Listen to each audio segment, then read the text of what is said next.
So it's been said that David Zaslav, in the pursuit of his 10-year plan for DC Films, was to find a Kevin Feige. Now, what does that mean?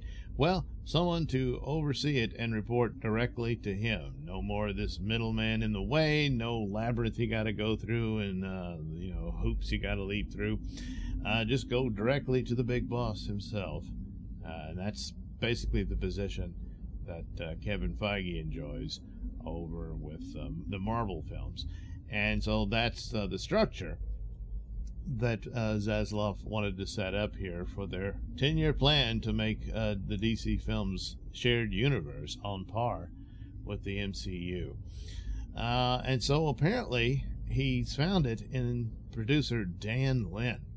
So apparently this is all but official. So he went through quite a few people looking at them, brought in Alan Horn. There's good and bad about that. And apparently there's some, I think Alan Horn was something of a mentor to Mr. Lin, and so that makes sense. Perhaps that he was his suggestion and what have you. Apparently Todd Phillips was approached to do it, which is kind of odd. I mean, Todd Phillips, he did the Joker film, and maybe just they thought he had some sort of savvy over, because the idea that the Joker is so far removed from the superhero action shared universe aspect that would be a DC franchise. It's kind of odd that, but I don't know, maybe he had some ideas or what have you, but apparently he didn't really want that job. He just wanted to make the films he wanted to make, and most notably Joker 2.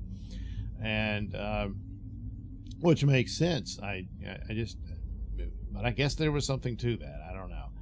But for someone like Dan Lin, it makes more sense because that's his background, being a producer and whatnot. The odd thing about it is that he was involved in the original Justice League film way back. That was to be directed by George Miller. And it almost happened. I think they were within days to begin filming when the writer's strike interrupted it, and that was it. It got scrapped, and they had the whole cast, costumes, and everything. There's some, concept art and some of the images of the cast and their costumes. The photograph is not that great.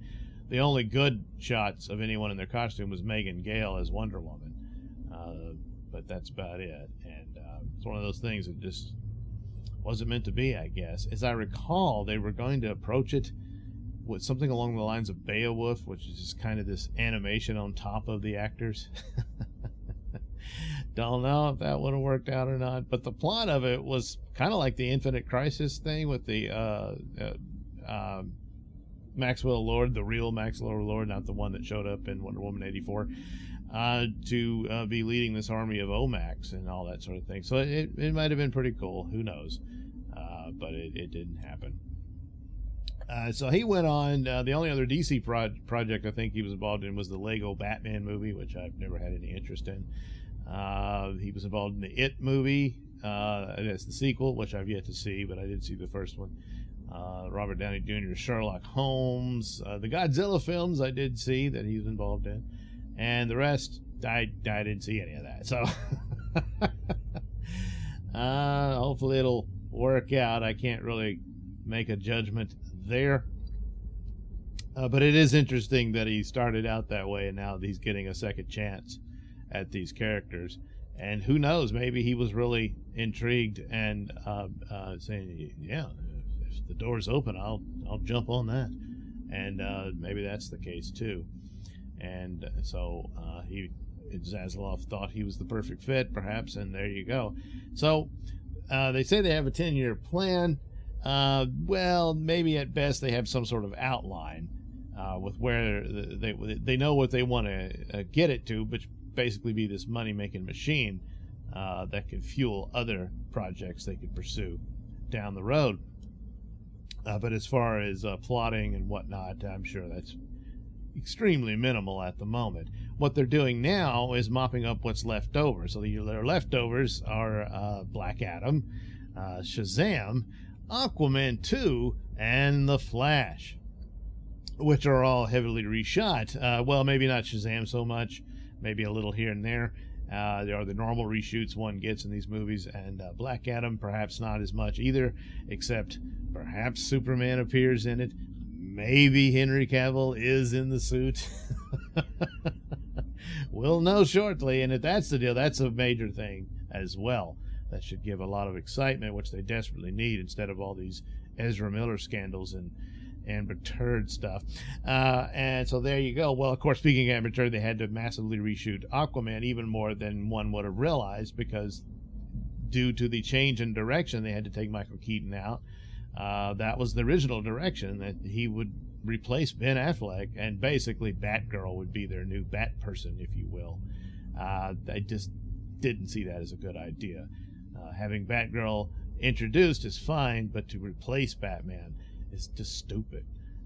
Even though you would have this side project trilogy Batman that Matt Reeves is doing, when you have the actual DC universe on film, and there's really no Batman, pretty stupid.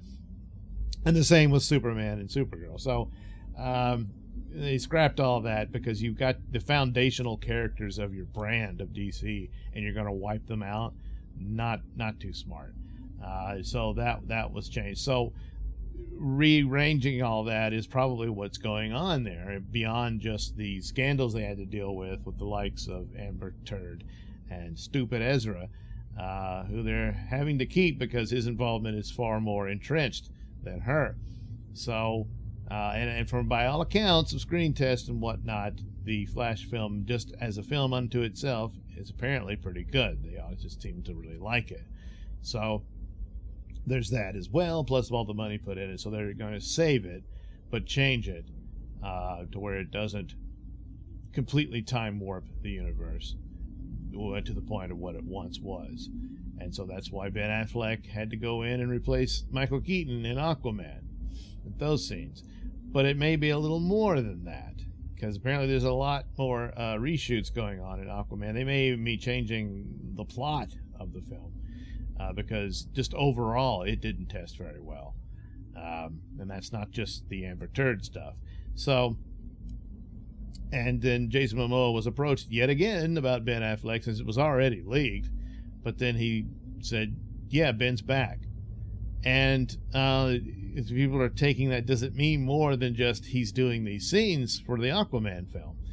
Or does it mean that he is officially back for the overall DCEU Batman? So maybe, but it's interesting, and we'll see more in the future. But a Henry Cavill appearance as Superman would be really big as well. But one way or another, they've got to have a Superman and they've got to have a Batman. So the clock's ticking, and they need to make a decision on that very quickly and get that up and running. And that'll be Dan Lynn's job, managing all of that. But just like, what the position they're in, even with Zaslav coming in, they've got to clean up these movies. And then after the Flash, they're on their own. That's when they really begin their DC universe, still using these versions of those characters. And in that aspect, people, well, does this mean, what does this guy think of Snyderverse and all that? Well, in a roundabout way, whether Zack Snyder comes back or not, I think that's still up in the air, if anything.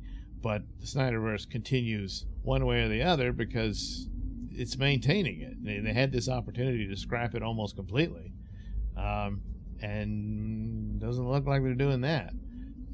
Meanwhile, they had this funeral for the Batgirl movie with the, I guess, cast and crew and whatnot to see what cut there is of it before it's locked away forever because of the tax write-off purposes. Okay. But I don't think you have to completely say rest in peace, Batgirl, we hardly knew you. Because I'm sure they'll make the offer, at least, to Leslie Grace, should she wish to return to the role in a future version of it when they get back to that. But right now they're changing course from what that movie would have entailed, and at some point you'll have a new Batgirl movie, but the one they did, it's just too cluttered with all that stuff. It was completely dependent on the events of the Flash film. And with this, obviously this merged the universe with J.K. Simmons as Commissioner Gordon, but Michael Keaton as Batman, so on and so forth. And it was just too cluttered with that stuff to just say, hey, we'll get Ben Affleck to come in and shoot those scenes and that'll fix it. Apparently not. Apparently it was a bit more involved and that sort of thing. And of course people were saying it wasn't that great. Well, okay, maybe that's true as well, but I think part of that is more to the point of well, we can't have things that are damaging to the brand, and the confusion of something like that is probably what they were concerned with as well. Even though, you know, for me, it would be perfectly fine. Just go ahead and put it back on HBO Max like you originally planned, and it's just this interesting little curiosity, you know. But and for that matter, they felt it was probably even better to their monetary interests to just go ahead and take the tax write-off. So that's how that rolls, and perhaps they can revisit Batgirl with Miss Grace down the road. So that's where they are, and it looks like Dan Lin will be the captain of the ship for, I guess, I don't know, Admiral or Commodore Zaslav. And we'll see how that goes.